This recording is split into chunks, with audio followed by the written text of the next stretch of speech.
Hello, I'm Laura Furiosi, divorced mother of 3, and I'm here with my mother, Lynette Galvin, with 35 years' experience in family law. You're listening to the Divorce Course podcast. Through our candid discussions, we hope to help you through your divorce or de facto separation. We will be answering the most commonly asked questions and covering the stages and steps that you will face on your way to freedom. Are you co-parenting currently or about to start your co-parenting journey? Well, welcome to this episode. This is perfect for you. We've actually got a lovely person joining us today along with Mum. Her name's Lorrie Brook, and she's the creator of the Our Children platform, which is a co-parenting communication platform. She's also a family dispute resolution practitioner and a mediator, and she is on a mission to help over 1 million separated parents put their differences aside so that they can co-parent for the benefit of their children, which is so lovely. Thank you. Welcome, Lorrie. Welcome, Mum. Hello, Laura. Welcome, Lorrie. Hello. Now, Mum, you want to say how you know Lorrie as well? Do you want to let everyone know? I've known Lorrie as a lawyer on the other side of a matter for years and years. We met, when I was still young. I was a baby. Yes. And I've always been impressed with Lorrie. She was always very straight down the line and thoughtful with her clients. And I'm delighted to see her today and how successful she is and that she's still doing good things for people. Now, Lorrie, we've invited you on today because we have had so many people writing in saying, you know, what platform do we use? How can we make our co-parenting relationship better? How do I get this all to work? And I've been recommending Our Children for a while, and so has Mum. So did you want to tell us a little bit about what you do and what you've created? Thank you so much. So in terms of what I do, I suppose what I'm trying to do to start off with, Laura, is really create a space where people can show their children how to do conflict better. And that starts with them learning how to co-parent and create a co-parenting relationship that isn't high conflict, one where, you know, they can come across the speed bumps, because in any parenting journey there's always speed bumps that come up along the way, and we need to be able to get over them without having to fall into pieces, go back to mediation, go to court and get lawyers involved. That's not beneficial for them as parents, and it's really not beneficial for the children. And I think when I was looking at all of that, going, how can we start off with all, you know, where does this process start? For me, it was back on a communication level. When you've got parents who just need to talk about the simple things like, hey, you know, little Johnny was sick on the weekend. I've just given him Panadol at 10 o'clock. He's due for some more in, 4 hours' time. Having those simple parenting conversations is where it all starts, and being able to then grow from that. And that's one of your of the 4 tips on how to have a successful and set up a successful co-parenting relationship. Number 1 is communication, and you know that your platform is a communication platform. So I guess that's number 1 tick. And we've all heard of those stories where there is no communication, or the child is the one carrying the messages to and forth. Oh, Dad said you have to do this, or Mum said don't forget that. And I don't know if you've done the research in that space, but I've heard that it's really damaging. Yeah, it is. And one example that sticks with me from my practice, and Lynn will probably have a similar story, is you have the traditional communication booklet. So just an exercise booklet that people would buy from a news agency, and they'd sit there and they'd write all these messages down, and it would go in the kid's backpack, and then the other parent would get it at the end of the day, when they collected the child from school. And so they've had this book in their bag all day. They've got the opportunities to read it. And it's not just, this is what happened on the weekend, but it's then all the name calling and the why are you doing this to me, and why are you taking me to court, and how dare you say that, and what about this? And it's all the other stuff that gets put into it. But then magically those pages get ripped out, or the book goes missing, or something like that. So when you're there in court trying to say, hey, you're giving the child this to read, they go, no, I didn't. I don't know what you're talking about. And so it's just trying to remove that level of, I suppose, the point scoring, the name calling, the blaming, the finger pointing. I think I remember a kid in my class having a communication book. I didn't know what it meant at the time, but I guarantee you if Mum had one with my dad, I would have read it like a book just for fun. Like, I can see that exposing children to the conflict is so bad. And like we were talking before, that intergenerational, learning how to manage conflict. If they're reading that kind of stuff, then that's what they're going to do. And I've heard similar stories now where the text messages, the kid's got an old phone or an old iPad, and the text messages and the photos all hook up. So they get the text messages that are going backwards and forwards, and they're reading the same thing, So that's still going on. And I guess the good thing for your platform is that stops that, because you've got to log in, you've got to type your name in, and I mean, a kid's less likely to do that, and way less likely, and and then read things, and think about stuff before you write it, because it is so easy to just text in the moment, in the heat of the moment. Oh yes, I think just the process of logging into the Our Children app puts you in that headspace.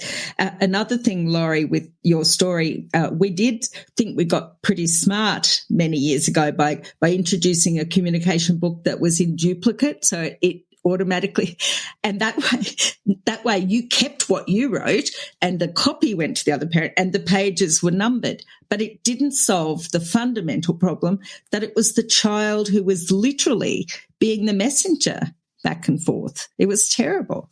So that actually takes me, I know number 2 is consistent, but let's quickly talk about your number 3 of being respectful. So it could be super hard, because I know some people going through messy divorces right now, and to be respectful to someone maybe who isn't being respectful to you or is doing something that is totally boiling your blood. So why is it so important to be respectful for a co-parenting relationship? It's not about you, though. Yeah. Do you know what I mean? And that's what it comes down to, is that person is boiling your blood, they're getting under your skin, they're pushing all of your buttons, but at the end of the day, what you're talking about has got nothing to do with you.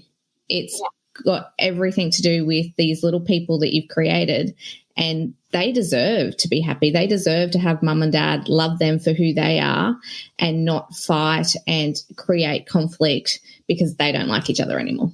Respectful as well, I think, when talking about the other parent around your children, I think that's really important too, because the kids aren't really going to know if you're being respectful to each other on a platform, but they're going to know by the way you talk about them, and that carries through though. So if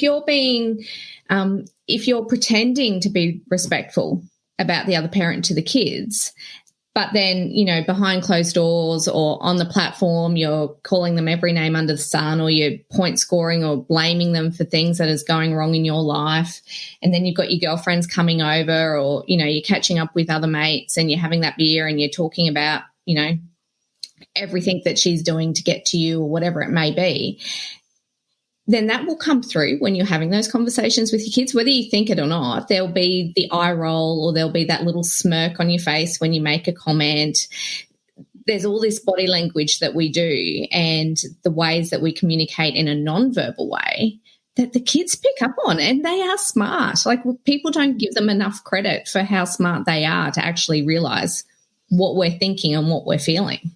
And Mum, you always say, don't you, that the child is part you and part That's them. exactly what I say. So if you rubbish their parent, they will feel bad. They have to, and you're destroying your child, and nobody had children to hurt them like that.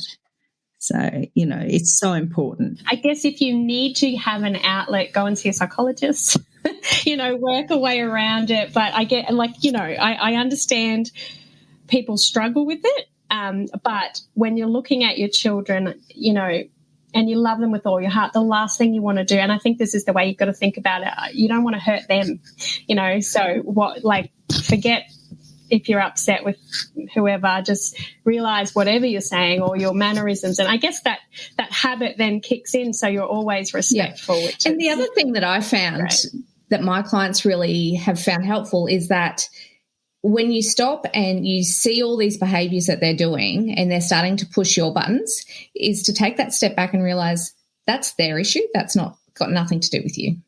And you do not need to react to that. You do not need to respond.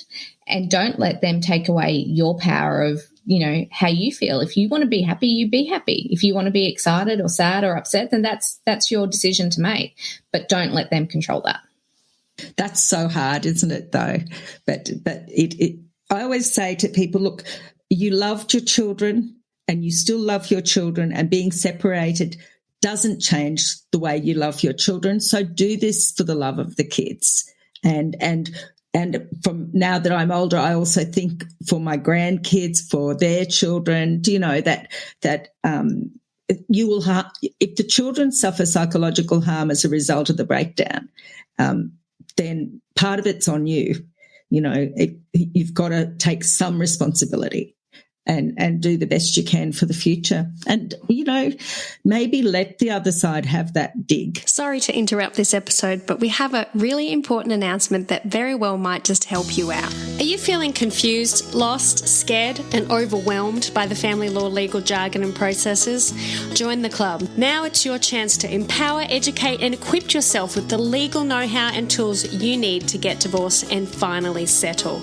Introducing the DIY Divorce Blueprint, created lovingly by Mum and me. We've downloaded Mum's brains into 42 video lessons, along with over 100 templates and worksheets that you can use to create and settle your property and children's matters. Follow our guide and steps and templates to get yourself finally settled in divorce. Use it as a guide with your lawyer or without, but hopefully using this DIY Divorce Blueprint, you can stay out of court and you can get it settled and sorted at a fraction of the price. Click the link in the show notes to find out more, or go to thedivorcecourse.com.au/enroll. See you then. Maybe let the other side have that dig and don't answer. Yep. It's about you're bigger than that, and your love for the children's got to be more than your contempt or dislike for your ex. You don't have to play their game. That's right. No. Now, consistency.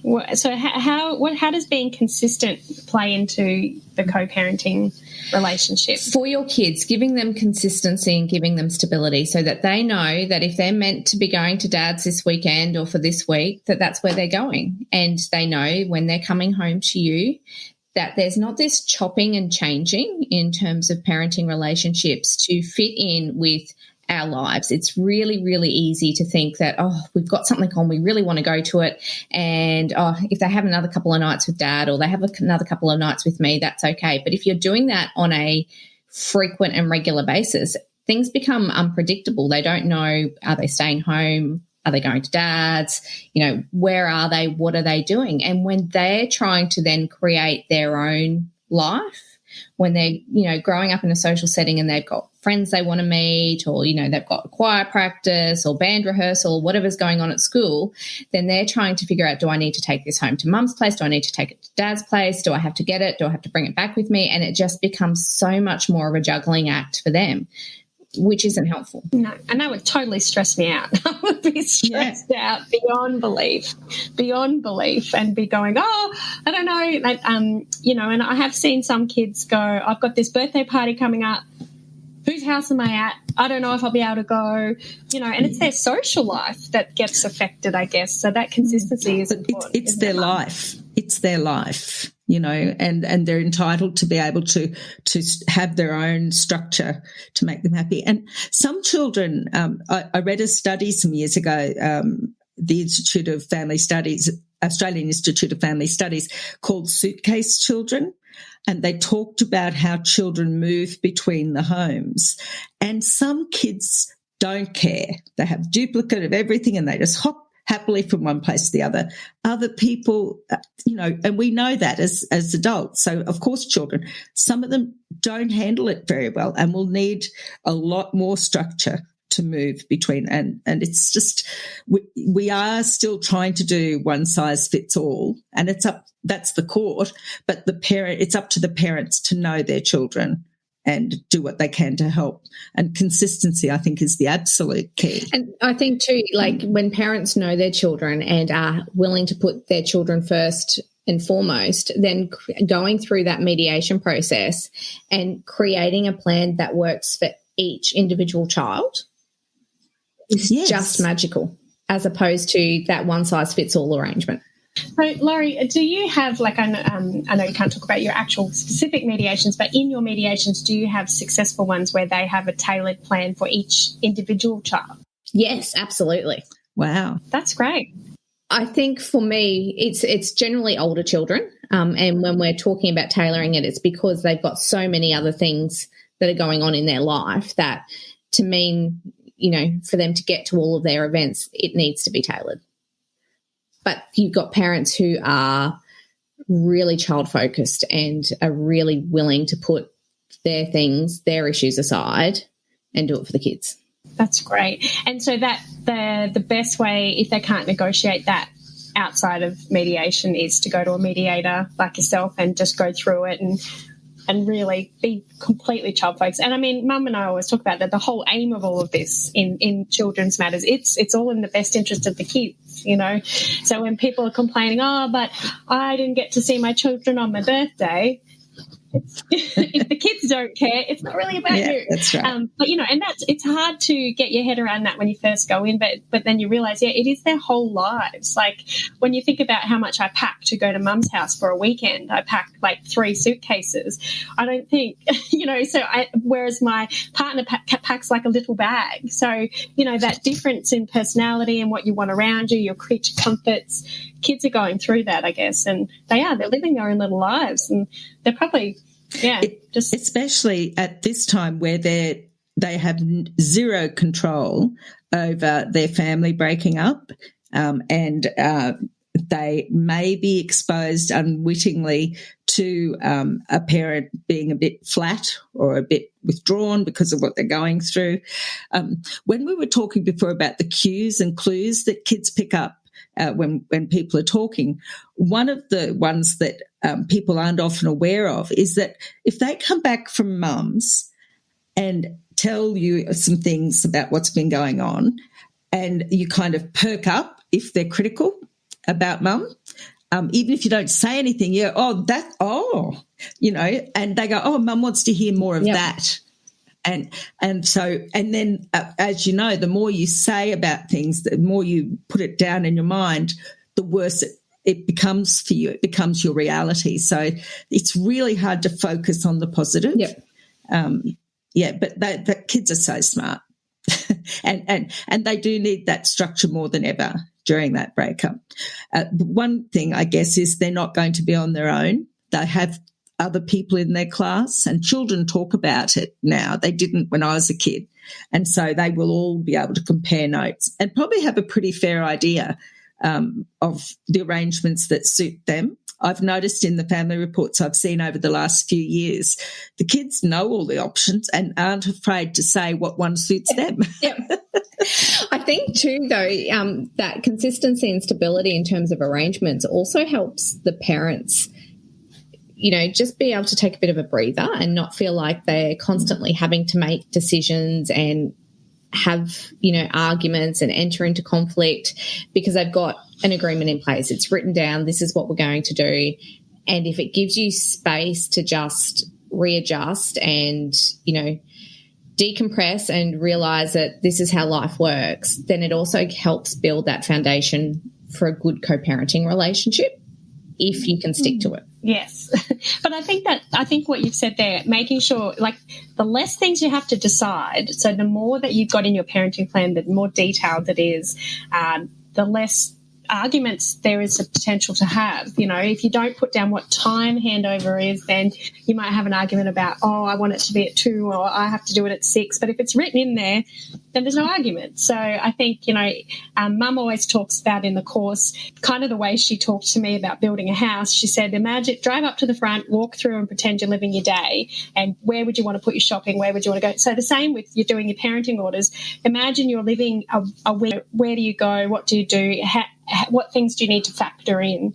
And all the what ifs, Mum, that you've brought up over the time. What if they get sick and they're at school? What if they need to go on a camp? So all the what ifs, and make it as detailed as possible, and then save yourself the decision fatigue and the potential for fights. And so the last one, Lorrie, that you've got there, point 4. Support. Did you want support? Support. Because for me, supporting is supporting your children in that relationship and giving your children, I suppose, the encouragement that it is okay to go to dad's or it is okay to go to mum's. You're going to have a good time and I'll be here when you come back and we'll pick up where we left off. And, you know, if you need some time to decompress, you've got time to decompress. But that having that relationship is okay and that you're not going to love them any less because they love the other parent and want to spend time with them as well. Yeah, and that's so important. I think even to just say it, even though it sounds silly, like sometimes just saying it to your child, I want you to have a good time. I'm happy for you to have a good time. It might take a thing off their shoulder and go, oh, good, I can tell her that I had a good time, you know. So it's just giving them the permission, and it's not about choosing sides, I guess. And I think some kids, I don't know whether it's just the way they grow up or they think that that's how it works or that's how it happens in the playground, you know. But, yeah, what about you, Mum, in terms of support? What have you seen? Yeah, I think one of the big things you can do for your children to support them in their time with the other person is tell them you're okay while they're gone. Don't let them think that you're going to be sitting sobbing at their absence. That's cruel. Also, don't tell them you're going to Dreamworld. That's cruel. It's kind of they know where you live and they'll know you'll be right. You go and have a good time at Mum's. I'm going to be around. I'm probably going to watch the footy on Saturday and after I'll pick you up on Sunday, you know, just kind of so they can, in their own minds, don't worry about you or wish they hadn't come to Mum's because they could have gone to Dreamworld. Now, I think they're amazing points, and we'll definitely be putting them in the show notes and hopefully share that around because a lot of our listeners aren't at that point yet, or a lot of them, you know, don't even know about these platforms, Lorrie. So can we have a little chat about the Our Children platform? We have do you want to just explain briefly how it works, and then Mum and I will ask you some questions? Sure. So the Our Children platform is set up to host your communication so that you don't, if you're not at the point where you feel comfortable having a telephone conversation or speaking face-to-face when you're doing changeover, you don't want to send a text message because text messages, there's some pitfalls associated with that, and we'll talk about that in a minute. But being able to jump on somewhere and say, hey, you know, little Johnny was sick, I gave him Panadol 10, he needs it in 4 hours' time, or, you know, we got a permission slip home from school this week, they've got a school excursion in a couple of weeks, it's in the bag, you know, I'm okay for them to go. If you need me to pay, let me know, or whatever it may be, because from a parenting perspective, there's always something that we need to talk about. And so being able to have a place where you can put all of that communication, you can store information about your children too. So whether it be copies of Medicare cards, passports, school report cards, whatever it may be, or reports from doctors, that can all be there. And then one of the things that I love about this program, and I use it for my family, is school newsletters. So when the school emails a newsletter, it comes to me, it comes to my child's father, and I don't have to worry about whether he's seen it or not because I know he has. And if he hasn't, that's his problem, not mine.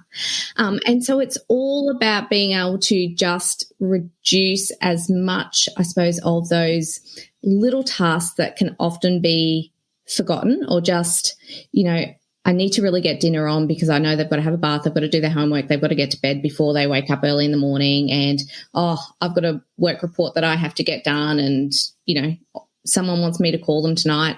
And so because day-to-day living gets in the way, it's not that we're being intentional and not passing information on, but life happens and we forget.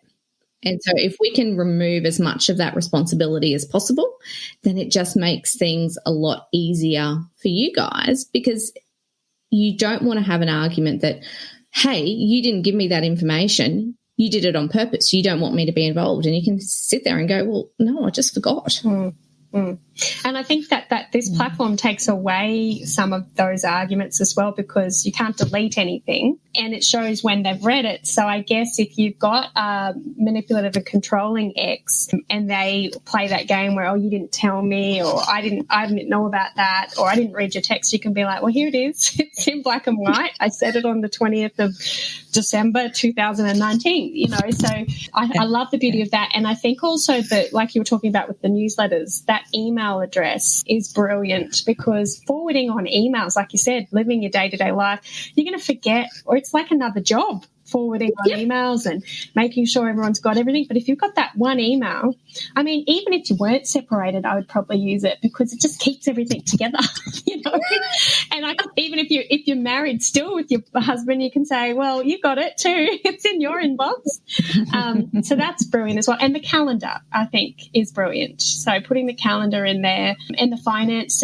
Now, we have had a lot of people write in saying that they'd like to use a platform, but they can't get their ex or the father or the mother of their child to agree. And you were telling us just a moment ago a way to get around that, which I know a lot of our listeners would like to know. So could you share that information? Yeah, so this has been a bugbear of mine for years, and so I've been trying to figure out a way to overcome it. And what we ended up doing is changing the platform so that you can have just one person use it, and they will still access the platform like it is. They'll get all the communications on the communication wall, and they can still have the email address for your external, like your schools, your doctors, dentists, all of that, and that would work as it normally does. But what happens is, instead of the other parent having to sign up, because they often don't want to, when you want to send them a message, you write the message on the communication wall, and it will trigger an email, and it will be sent to them, and then they can reply. And you give them the email address associated with your account, and when they send that email and they want to start an email to you, they'll send it to that email address, and it will come up on your communication wall. So it is another inbox. I appreciate that, but it's also a way to store and collate all of that information in one spot, so you've got the security and comfort that you need when they don't want to. That's brilliant, Lorrie. That is absolutely brilliant. And that's been around for a year or more, and I didn't realise. So it's going to save a lot of people, brilliant. I think.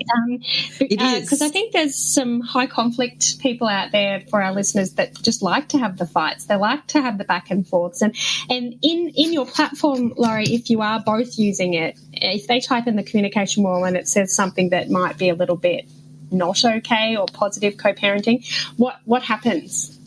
So we have like a trigger warning that will come up and go, the wording of this isn't really great. Do you want to reword it? And you can choose to ignore it, but that's your choice, right? So at the end of the day, it's about saying, if you want to improve this relationship going forward, how can we reword this and just change the tone, change the inference that's being put in this? And sometimes it's as simple as, instead of being demanding, let's ask a question. Or, instead of saying, how dare you, let's change it to, this happened. Can you explain what, Johnny told me this happened on the weekend. Can you let me know what you think happened? Yeah. It's just changing the context and changing the delivery of the message. Because when we're communicating, we know what we mean, but when we write it down, the way somebody reads that message and the tone that they put on that message and how they then, decipher it internally is very different. Yeah, totally.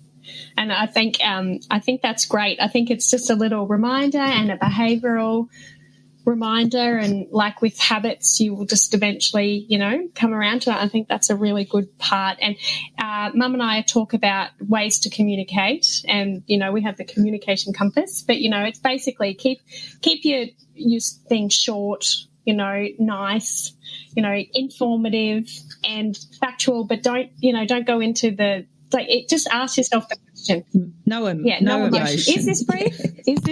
Does this have emotion in it? I should take it out. Things like, as I've told you a million times. Yeah. Even as I've told you, because the person that you're writing to is no longer your intimate partner, but they were. And sometimes they have a preconception, or they have they're already hurt, in some way or another. Everyone suffers grief at a breakdown, and so they're more sensitive perhaps than anyone else. So I think that's a great feature. Yeah, it's a great feature. It's those snide remarks, those when you were in a relationship, you could say something and it automatically triggered the other person. But then to the outsider, they're like, oh, what's wrong with that? Yeah. So I think, I think if we're mindful of what we're writing and always aware that you're there for the children, the whole point is the children. I think this is a great platform that people can use, particularly if you have a high conflict relationship with your ex. You can take the heat out of it by going through this platform. It's kind of, you're not really talking to them, you're talking to a computer screen. That's right. And same with manipulative controlling. It's really hard for them to manipulate the storyline. If you are going to be going through court, you can say, look, here's my proof. This is what I told them at this date, or this, not that it's great to be using it as a record keeping kind of thing in that way, but it can save you bacon if you have a manipulative and controlling. And even to the extent, if you've got an avoidant ex who doesn't want a bar, doesn't want to talk about the kids, doesn't want any information, they might not read your text messages, they might not answer your phone calls. But if on this platform you just keep them updated, if they get through their depression or whatever it is that's causing them to be avoidant, they can go back and read it all later when they're ready. So it does take a lot of the emotion out, which is great. How do people go about getting onto a platform, your platform? So very simple. Jump over to the website and sign up for the free trial, and then it will convert over to a paid subscription. So it is a subscription-based platform. And, it's all there. You don't need to download anything. It's very, very simple. Do you recommend people getting it put into their parenting plans or their parenting orders, that's the way of communication if they need it? I do. I put it in there. You usually, Lorrie, wouldn't you allow like a text or a phone if there's urgent medical? Yeah. But I think it just keeps things clear. And as Lorrie said, it's one less thing for you to think about. It's the system set up. Everyone gets familiar with it. And you're not composing emails to your ex or having to remember things. It's already there. And I love that it's Australian. I think it's suited to our personality, like our culture, and it doesn't have anything in there that's extraneous. Like there's another one going around that I know that people look at, and that's the American one. But I don't think it's as clear as yours. So, yes, yours is the one that I like to recommend for people. Thank you. Mum, what's the wording people would put in their consent orders or ask for if they were trying to put that sentence in for a communication platform? Yeah. So you have that part of your orders with communications, and it'd be that the parties agree to use the Our Children platform, or I sometimes say all similar platform, but if they've already started with Our Children or you've got buy-in on that, and then for all communications related to the children, except in an emergency. And then it would be text or phone. And this is general advice only, but that's good wording. So if you want to put that in or have a chat in mediation, bring it up. Because it's handy to do because, Laura, a lot of stuff, Lorrie, you'll remember that we used to fight over for clients years after, like passports and things. The courts are now putting them in the orders in the first instance. They're going, this could be a problem. Let's deal with it now. Yep, absolutely. And it, like we said earlier, it's just about what can we do to reduce the possibility of conflict coming up in the future. Yes. Yeah. And I guess when it comes down to it, it's each individual parent's responsibility. And even though you might be listening and have a high conflict, a manipulative, controlling, or an avoidant, or amicable, regardless of what your ex or the other parent is like, it is your responsibility. And like Lorrie said, you're in control of you. And all you can do is control how you behave and work to the best co-parenting ability that you can. And as I've heard a psychologist say in the past, the children only need one good parent. So if that's up to you, then you do it. You be the good parent. You show them how to behave. You show them the right way to, resolve conflicts and to behave in life, basically. It is. Sometimes when I hear that good, Laura, I remember there's case law, isn't there, Lorrie, that says that you just have to be a good enough parent. That always made me feel better when I was raising new kids. Look, seriously, anyone going through divorce and dealing with, if you've got teenagers or toddlers or babies, just that on its own without divorce is really hard. Like, let's be fair. So cut yourself some slack, but be aware that, you've got that extra job. It's not the kid's fault you've separated. Don't make it their problem to be seeing a psychologist when they're 40. It's up to you to see a psychologist and to sort it out. But I really do thank you, Lorrie, for what you've created. Mum, for helping us meet her. And to anybody who wants to learn more about our children, we'll put all the links in the show notes, and reach out to us if you have, any questions, and we can pass on to Lorrie. And I hope your mission for 1 million separated parents comes very soon. So do I. Thank you so much. Lovely to talk to you again, Lorrie. You too, Lynn. Thank you. If you found this podcast helpful, we'd love it if you could rate, review and subscribe. By doing so, you are spreading the word to help someone else just like you. Lynn would like to remind you that this podcast is general advice only, and you should always get legal advice in relation to your particular situation. And remember that the Australian laws may have changed since recording.